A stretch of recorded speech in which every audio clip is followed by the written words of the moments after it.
All right, so we have been talking about stereochemistry.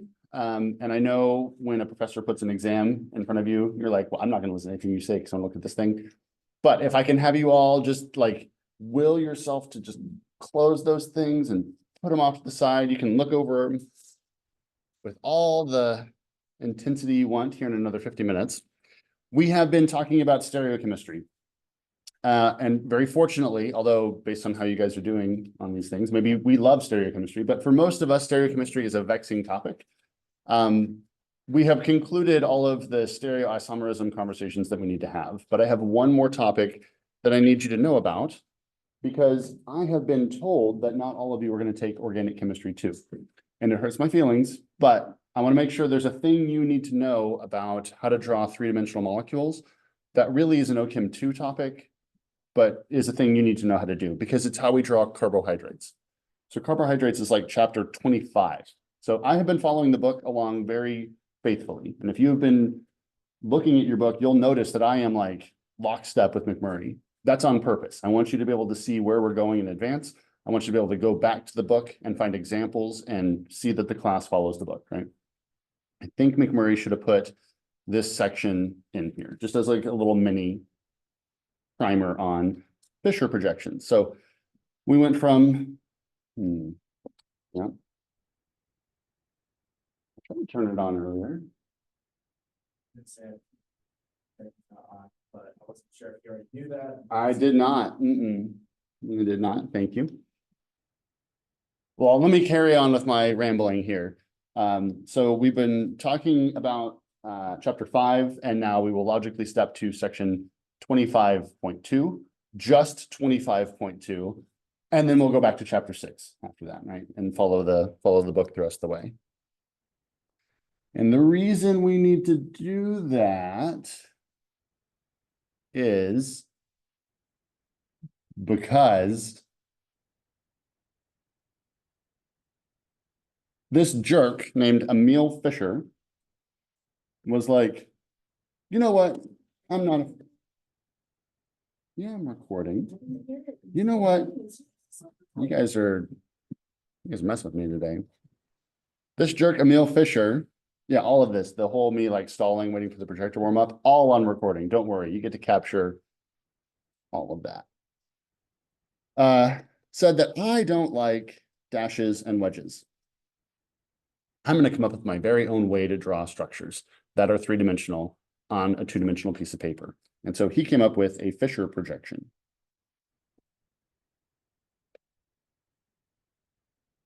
Now he did this because Fisher worked a lot with carbohydrates, and carbohydrates have a lot of chiral centers. If you look at the structure of glucose, glucose has 6 carbons in it. There are 4 chiral centers in glucose. So when you eat something sugary, you are downing a bunch of chiral centers. Has nothing to do with the health. I mean, glucose is not great for you in high quantities, but the fact that it's chiral has very little to do with its metabolic activity. But there are lots of dashes and wedges on that molecule. And so I think what was going on with Fisher was he was drawing it out and he was like, I can't do any more dashes and wedges. I can't handle this. So he came up with his own system for drawing these things in advance. I don't like Fisher projections. Dashes and wedges make sense to me. Let's just choose one system and draw it that way. Lots of people use Fisher projections, particularly biochemists and molecular biologists, because they're not chemists. And maybe they don't like to approach the material from the same perspective that we do. Tell them. Dr. Kim and I have an ongoing fight putting the biology in biochemistry. All right, so what I'm going to do is draw a molecule that has a series of symbols on the outside of it, W and X, and Y, and Z. This is how this is how a real chemist would draw this molecule. Take that, Dr. Kim. By the way, I love me some Dr. Kim. We have a very playful rivalry between our two classes. Chemists will typically draw a molecule that has a stereocenter with a dash and a wedge. You all have been trained to do that, and you have shown me on quizzes and exams, you know how to do that very well. What Fisher wants to do is say, well, you are showing 3 atoms in the plane of the page. The W, the C, and the X are all in this screen. There are 2 atoms that are not. The Y is coming out at you, the X is going back into the page. Fisher was like, let's just give up on trying to keep anything in the plane because it's a three-dimensional molecule. So let's put everything out of the plane. The way that Fisher would draw this would look like a carbon in the middle with a W on a wedge here, an X on a wedge here, a Z on a dash here, and a Y on a dash here. Nothing is in the plane. Well, really, the carbon is in the plane, and then everything else is either coming out at you or going back into the page. Now, there are multiple ways to draw a Fisher projection, because of course you're looking at a three-dimensional molecule, so you can rotate it around and view it from different angles. So what we'll actually spend the vast majority of our time doing is how to draw multiple Fisher projections of the same molecule. So that when you do your homework and you draw a structure and it's not the structure in the book, you can reconcile the two and say, well, wait, maybe I'm right, just looking at it from a different angle. But what we're doing here is if you want to envision that W and X that are like this, they are pointing, well, really, I don't really like how I did that, looping them around, right? So the W and X are in the plane of the page. We're pushing them forward, so they are on horizontal lines coming out like this. And the Z and the Y are on dashes on a vertical axis going back like that. So carbon's in the middle, two atoms coming out at you, two atoms going back into the page. Nothing is on a straight line. Here's the confusing part. Sorry, I think that's the confusing part. Here's the extra confusing part. We don't draw Fisher projections like this. We draw Fisher projections like that with straight lines. So in this class, when we draw straight lines, it means everything's in the plane. But Fisher doesn't mean that. When you see a Fisher projection, the horizontal lines represent wedges. And I like to think of Fisher projections as trying to give you a hug. The two horizontal lines are going like this, right? They're reaching out towards you. Wedge, wedge. The other ones are the opposite, right? So horizontal lines on wedges. You would draw this as W, X, Y, Z. Are Fisher projections true to the actual three-dimensional shapes and angles? Yes, so they will, a tetrahedron, and I should have brought my model kit. A tetrahedron, you can put the molecule that has all its 109.5 degree bond angles in a position that makes it look like a Fisher projection. So it just, the difference is we break the idea of having a couple atoms in the plane. So this molecule is that molecule is that molecule. It's just drawn in a different orientation. This is my Fisher projection.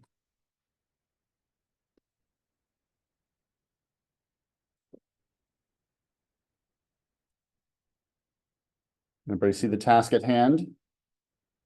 Everybody also annoyed like I am about, I just learned how to do this. I don't want to learn a new way of doing this. It's not, it's like new math. Did anybody in here learn the new math?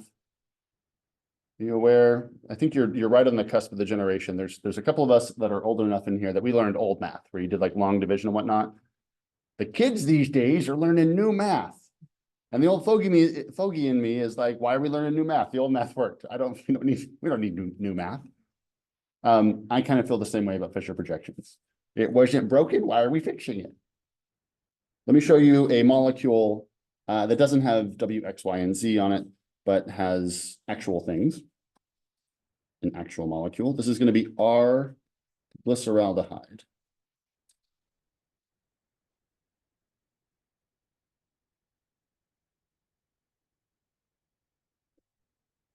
Okay. A for reals chemist would draw it like this.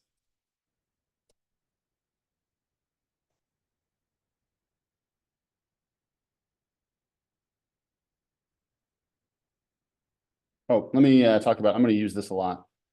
CHO. This is, so actually, for reals chemist would draw this out. This is a biochemistry or molecular biology abbreviation that we use. CHO stands for, I'll put it over here in the corner.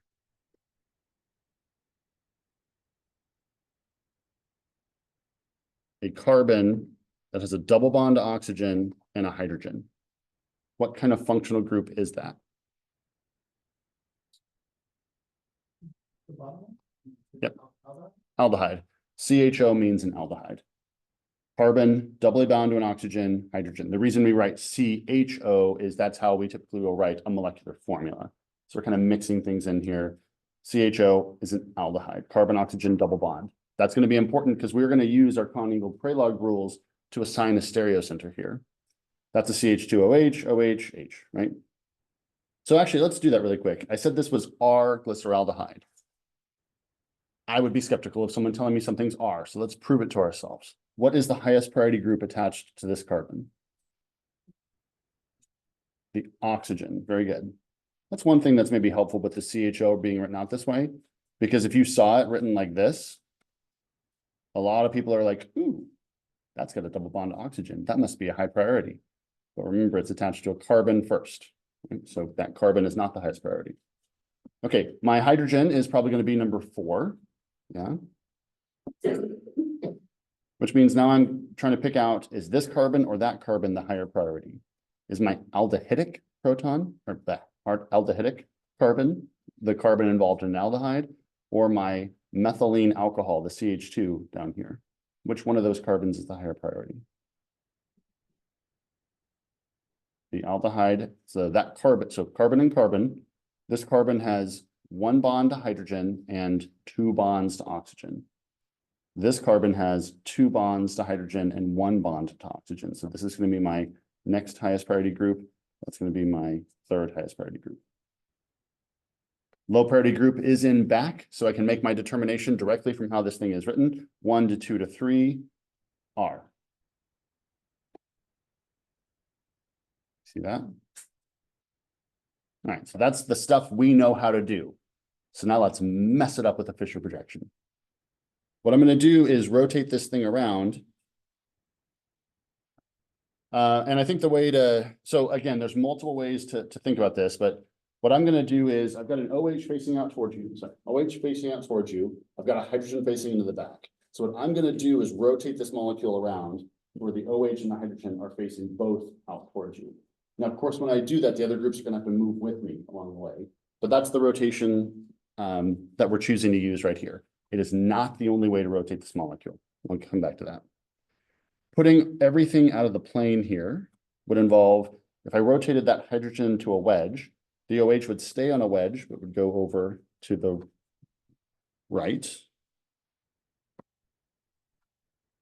The H would be on a wedge over here.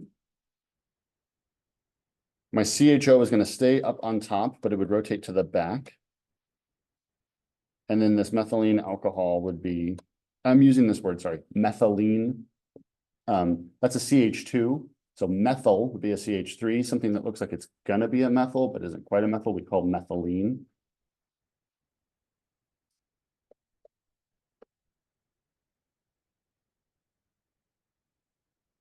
Methylene alcohol, because the OH is there. That is down here.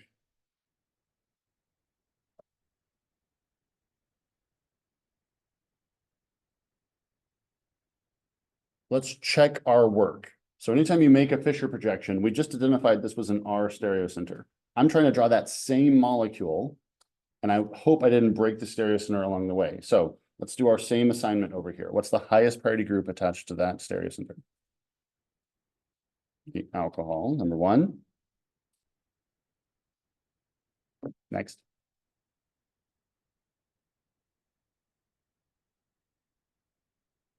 Aldehyde. Next. Methylene. And then the hydrogen. Can I make my determination from this orientation? No, because my low priority group, number 4, is on a wedge. Here is one of the super annoying things about Fisher projections. We're going to end up drawing Fisher projections. So this is a simple carbohydrate. You're going to see me in just a little bit draw a carbohydrate that looks like this, kind of like a football seam.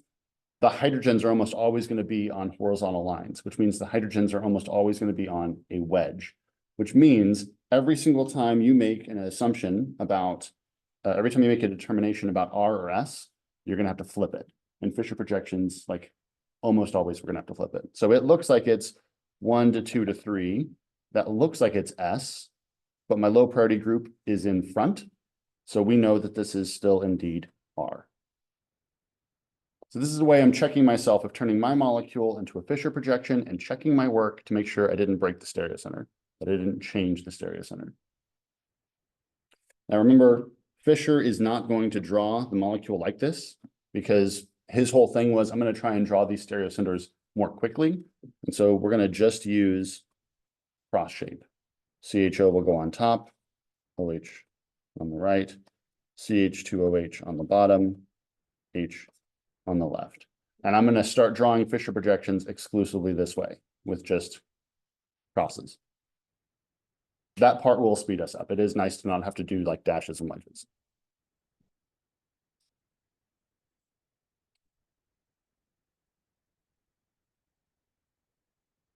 You see it?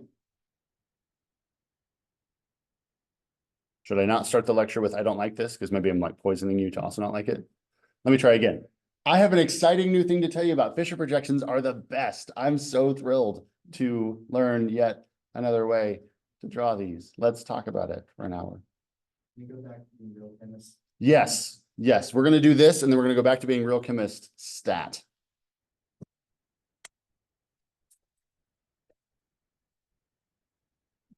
Okay. Your faces tell me, Dr. Green, I also hate this. Can we talk about something else? No, we can't. But then you're also saying, how the heck am I supposed to know to draw this particular Fisher projection? Because if there's 4 groups on there, I could look at this from like a bunch of different angles. So how is my answer going to compare to your answer compared to someone else's answer? The answer to that question is they will all be different, and we could all be right. So what I need you to be able to do is compare 2 Fisher projections and see if they are the same thing quickly. So you can make an R or S determination, but I want to make you even faster than that. So let's talk about comparing Fisher projections.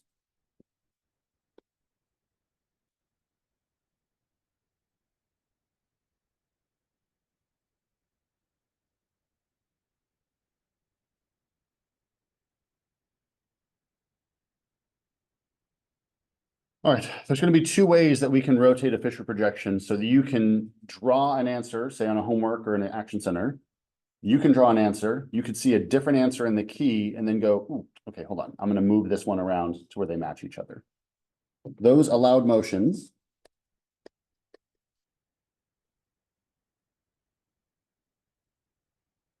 include rotating by 180 degrees,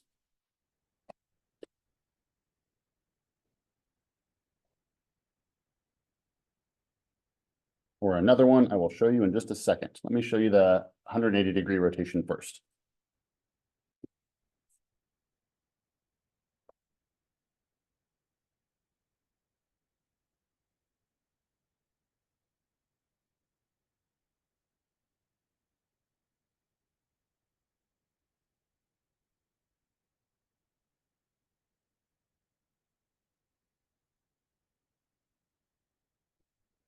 Let's do, is this the same molecule I just drew? I think it is. Yeah, okay, so it's R, right? 1 to 2 to 3, looks like it's S, but it's R. Okay, I want to show another version of this exact same molecule. So we have our R glyceraldehyde. You don't need to know this is glyceraldehyde. You do need to be able to tell me it's R, right? So I will give you a structure. I'm not going to have you memorize carbohydrates. That's a biochemistry thing. So what we're going to do is rotate this 180 degrees. That means that the CHO is going to go down here where the methylene alcohol is. The methylene alcohol is going to go up here where the CHO is, and the OH and the H are going to switch sides. I'm going to literally take this molecule and turn it on its head. You guys have been getting really good at turning molecules, so this should be fairly straightforward on how to do that, right? CHO was on top, now it's on bottom. Now it's in red. Now it's on bottom. CH2OH was on bottom, now it's on top. What goes on the right? Hydrogen. What goes on the left? The only other group left, OH. Okay, 180-degree rotation should equal same molecule.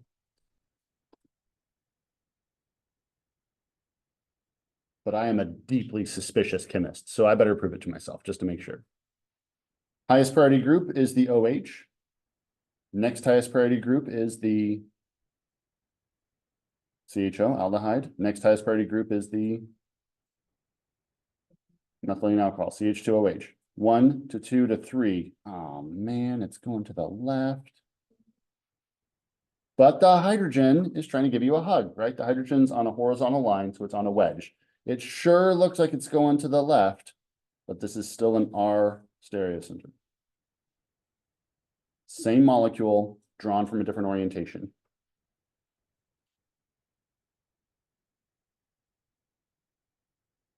That makes sense? All right, as an aside, guess what happens when you rotate it 90 degrees? What's that, Sakina? Good morning. You missed my big pep talk. I was in here like we basically all high-fived because you guys crushed the exam. So, hi. What happens when you rotate a Fisher projection 90 degrees? Flips, right? And what is that called? If you go from the left to the right, I have made what? I agree, enantiomers. That's right. Yeah. 90-degree rotations.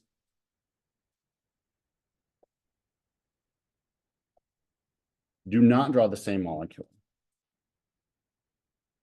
Those equal enantiomers. So I'm not putting it in my allowed motions over here because we would be drawing a different molecule. Let's prove it to ourselves. So we'll take our R glyceraldehyde.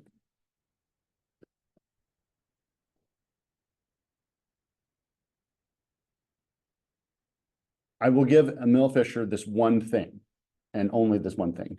These are faster. It's faster to draw these. Hard stop. That's the only praise he gets from me.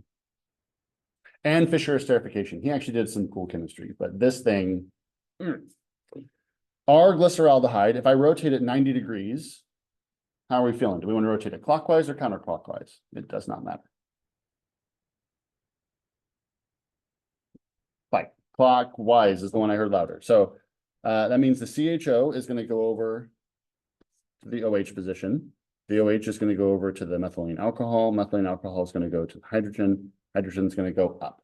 So instead of being a 180, we're going to just tilt it over one click. Okay, so now the hydrogen is facing straight up, as it went there. The CHO is now on the right. The OH is now on the bottom. And the CH2OH is now on the left. I am writing it this way, HO, H2C, just showing you the bond connections, alcohol to CH2 to carbon. I'm intentionally writing that kind of backwards as it's spinning around. Highest priority group is the OH. Actually, sorry, let me pause here. Does everybody see how I rotated that?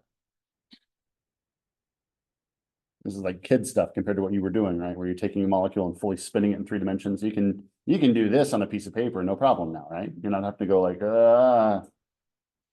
Okay, so highest priority group is an OH. Aldehyde is number 2.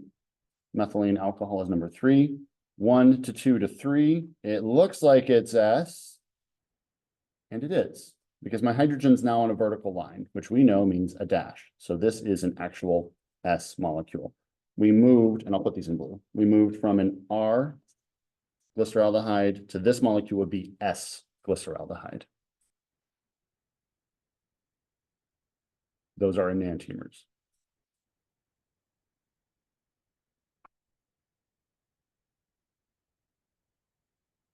Okay, so if you want to draw the same Fisher projection, take the molecule, turn it upside down.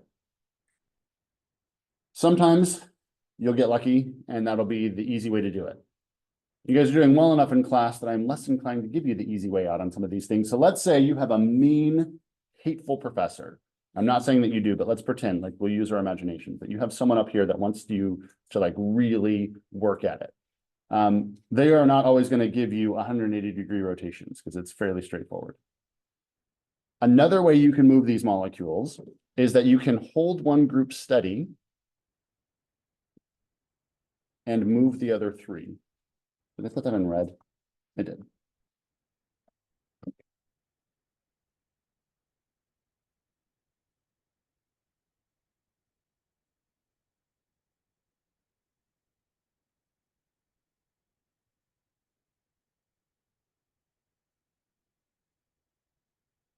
Move other three.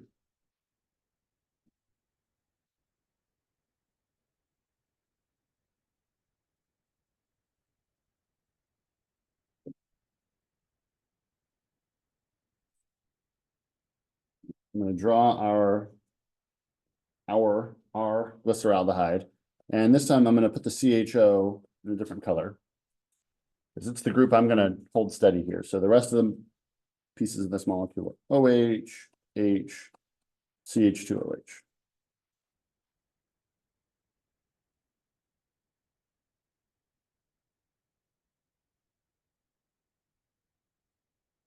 I know this is getting old, but one more time, let's do our stereocenter here because it's a very good idea when you're drawing stereocenters to take the time and make the designation. It'll keep you sharp at it and it'll help you catch errors when you're drawing Fisher projections. Number 1, number 2, number 3 looks like it is S. Hydrogen's on a horizontal line, so it is actually R. What I'm going to do is hold this group steady.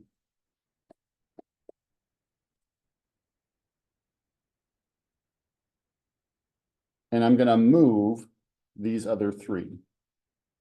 Clockwise or counterclockwise, it does not matter. Let's go counterclockwise. We went clockwise last time, right? But we can do it either way. We're going to move all of these 1 unit counterclockwise. The H is going to pick up the CH2OH's spot. The CH2OH is going to take up the OH's spot, and the OH is going to go where the hydrogen went. That structure is going to look like this. My CHO, my aldehyde, did not move. The hydrogen went to the bottom. The CH2OH went over to the side, to the right, I'm sorry. The OH went from the right to the left.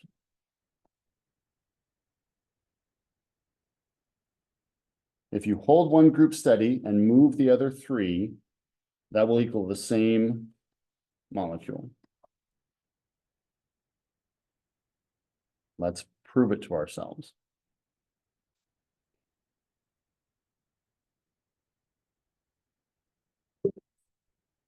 Number 1, number 2, number 3. 1 to 2 to 3 looks like it's R. Hydrogen's on a vertical line, so it is indeed R.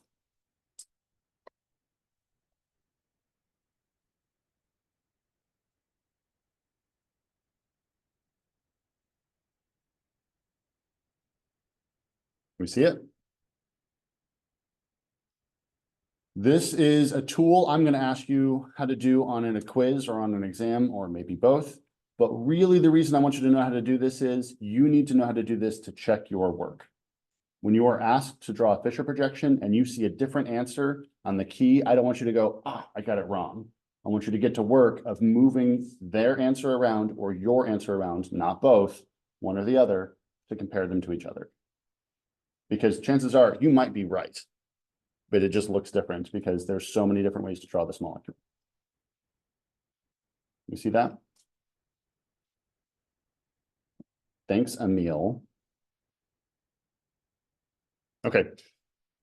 So it's trivial why we would draw a molecule like this when there's only one chiral center. In my mind, just put dashes and wedges, right? If you have one chiral center, there's no reason to go through this extra exercise. Emil Fischer did not draw these because there was a single carbon. Like I said, he was drawing carbohydrates, which often have 6 or 5 carbons, what we call so-called hexoses or pentoses, which make up a lot of biochemistry, right? Sucrose, fructose, glucose, all the oses. A carbohydrate is a molecule that has carbon, oxygen, and hydrogen in it. It makes up things from sugar to bread to lots of stuff we eat, right? So if you're a nutritional science person, you know about carbs. We sometimes call them macros because you can grow big chains of these things. That's a polymer of a carbohydrate.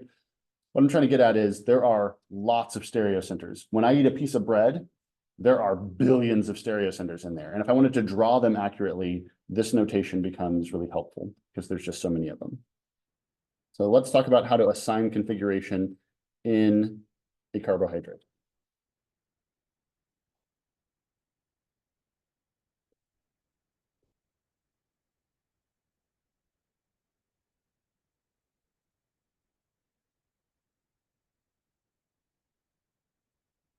And instead of going through a bunch of rules on it, I think what we do is just put up a carbohydrate and start naming it. For whatever reason, and this is again, Emil Fisher's fault. I'm gonna see how many times I can say his name in lecture today. He drew these things vertically, and so we just draw them vertically for whatever reason. Often carbohydrates, when they are open chain, are going to have an aldehyde, and often that aldehyde is drawn on top, and that methylene carbon, the CH2OH, is drawn on bottom.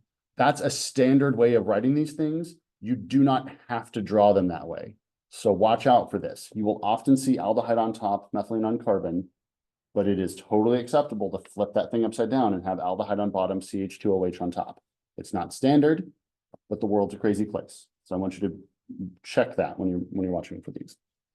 Like I said, most carbohydrates have 4 chiral centers. So it starts to look like a football stitch. Bless you. What we have on every one of these, like I said, a carbohydrate is full of carbons, oxygens, and hydrogens. Every single one of these carbons gets an OH.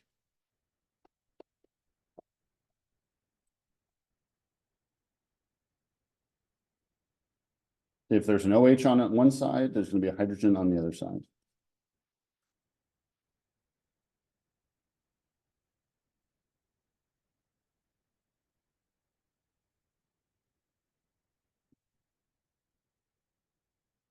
Imagine drawing this thing with dashes and wedges.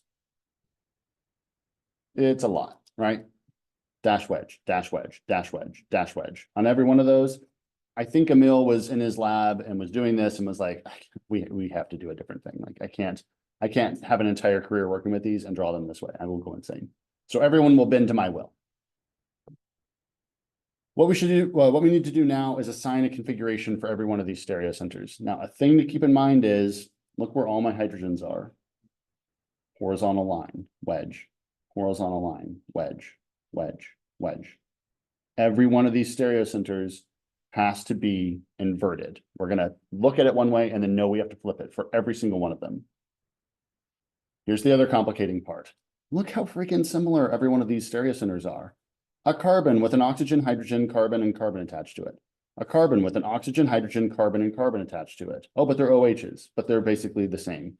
A carbon with an oxygen, hydrogen, carbon, and carbon attached. They are like very, very similar to each other.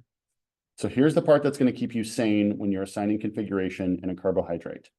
The top aldehyde carbon, I'm putting it on top now. The aldehyde carbon, if it's on top, is going to break the tie always. It is always going to be more important on top, wherever the carbonyl is, compared to the CH2OH. And I got to stop saying on top. The direction of the aldehyde will always break the tie. You're going to see me do that here in a second. For the first one, it's fairly obvious that oxygen's number 1. I have a hydrogen, which is number 4, a carbon and a carbon. This carbon has 2 bonds to oxygen. This carbon has 1 bond to oxygen, so that carbon is a higher priority. Can we see it? Let me draw this out. You don't have to right now, but the fact that this carbon has a double bond to oxygen is going to break the tie for every one of these guys. It's most obvious in this first one, oxygen, carbon, carbon, hydrogen. Number 1, number 4, carbon and carbon. This carbon has 2 bonds to oxygen. This carbon has one bond to oxygen. So that carbon is going to break the tie. Number 1, number 2, number 3. I'm going to do that one more time because you're giving me a look that says, for the love of all that is holy, slow down.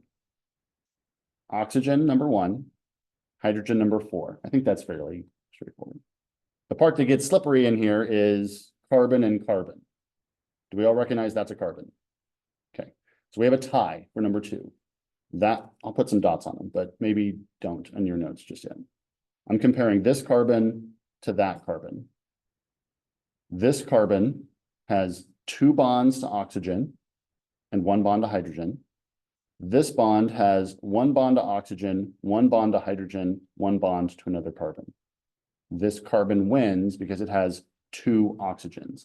It is going to be the only carbon that has 2 bonds to oxygen in this entire molecule. Even though it looks like there's oxygens everywhere, Every other carbon only has one oxygen attached. And so that is going to mean that we have, and I don't recommend you put numbers on these because you're going to annotate it to where it's just spiraling out of control. I'm going to put numbers on this first one and then erase them. Number 1, number 2, number 3. It looks like it's 1 to 2 to 3 S, but my hydrogen's on a wedge. So we know that this stereocenter is actually R. I'm not going to circle it because I'm going to get crowded. You see it for that first one?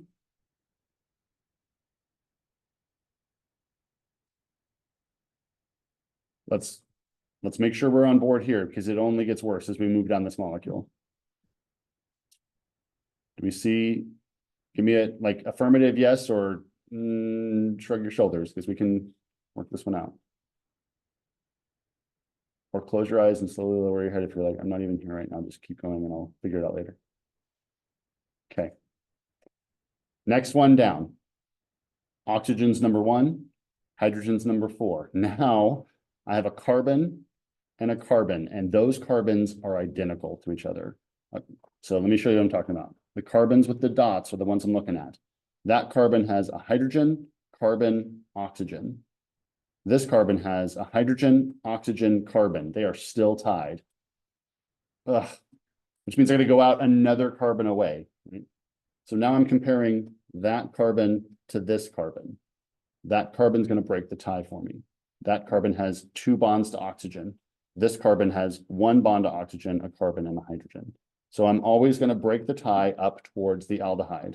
Number 1, number 2, number 3. 1 to 2 to 3 looks like it's R. I have to flip it though, it's S.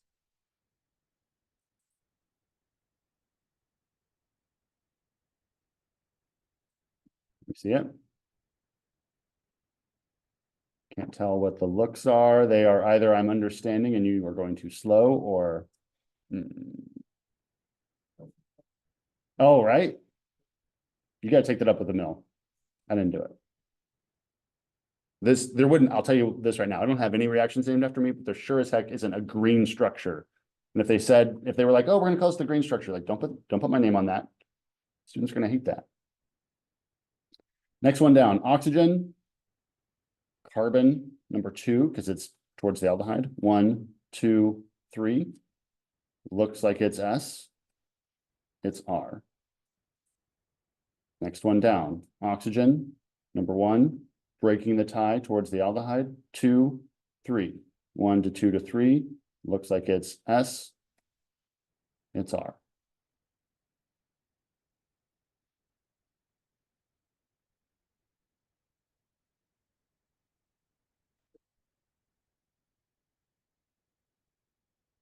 How are we? I'm going to show you a shortcut.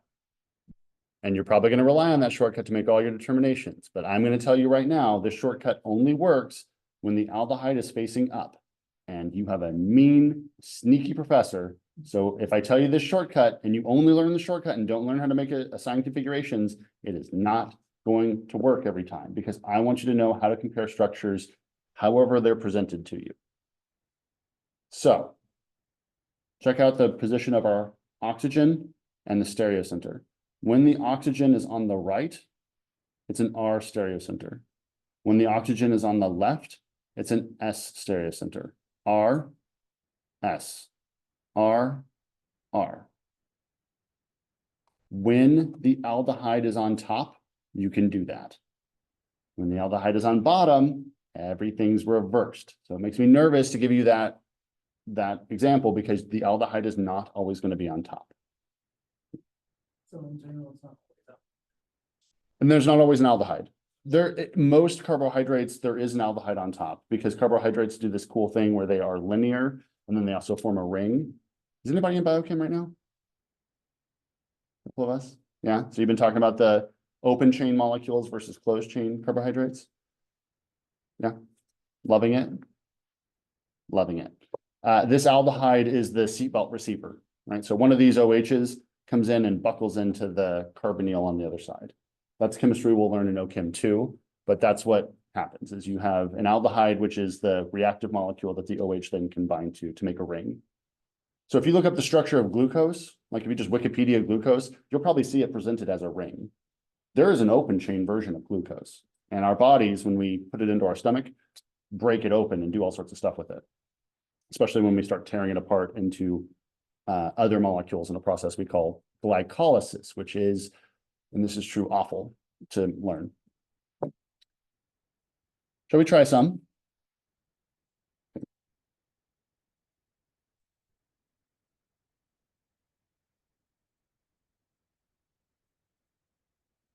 Assign some configurations for me.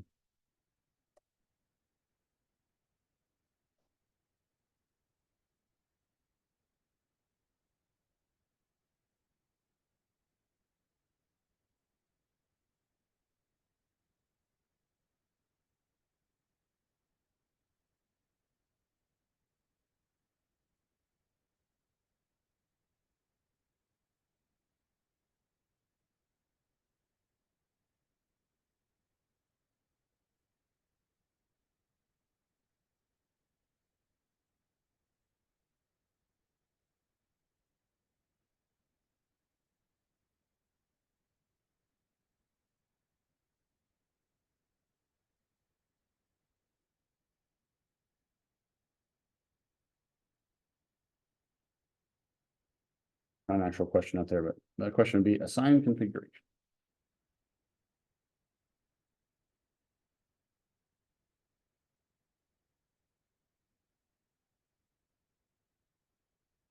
Guess it's more of a command, but a nice one.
Take a stab at this first one. SNS, you did it pretty fast. Used my shortcut, didn't you? And you were like, those OHs are on the left. SNS. Baller. You're right. Anybody do the second one? Well, that's because I'm putting it, making it more obvious. Go through these and do them individually.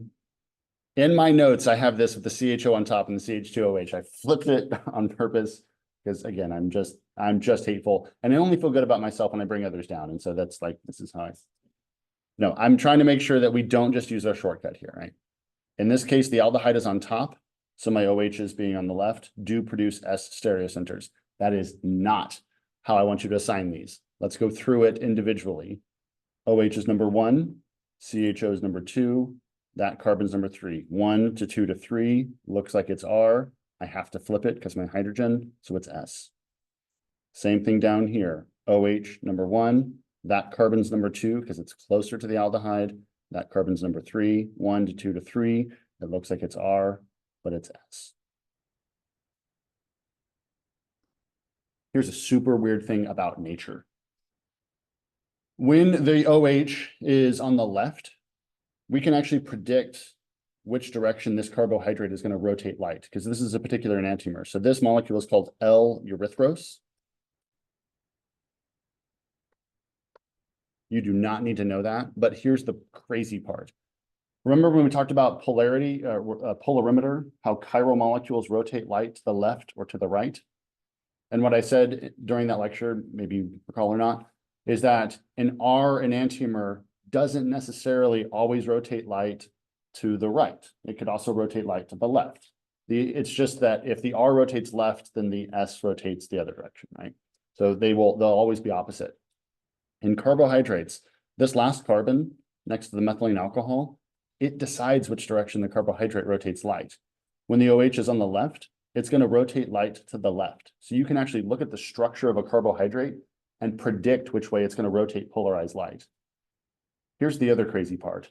All natural sugars, all of them that occur naturally, we can make this, but any sugar you're going to get out of a plant has the OH on the other side. They're all D sugars, not L.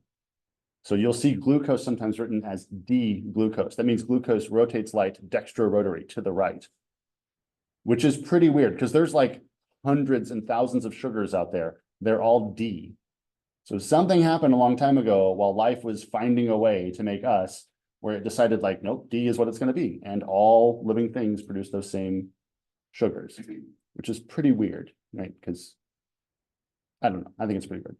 This molecule is D-xylose. And I can't show you that very easily because I switched it upside down, but if you take that whole molecule and you flip it, that's the alcohol we'd be looking at. It's on the right, so that's why it's D-xylose. We said that this structure was, sorry, this top one, R, and you came up with that not because of the trick, but because you looked at this and said, number 1, number 2, number 3. Everyone did that? Lie to me right now, okay? Uh-huh, 1 to 2 to 3 looks like it's S, but it's actually R. This one, 1 to 2 to 3 looks like it's R, but it's actually S. 1 to 2 to 3 looks like it's S, but it's actually R. I'm gonna have to start turning these like horizontal, really mess with you. Questions on how to draw carbohydrates as Fisher projections? Not today. Okay, that is all I have for Fisher projections. On Monday, we will be back in our normal operations of the chapters. So we're going to start chapter 6 on Monday. Have a wonderful weekend. I'll see you then.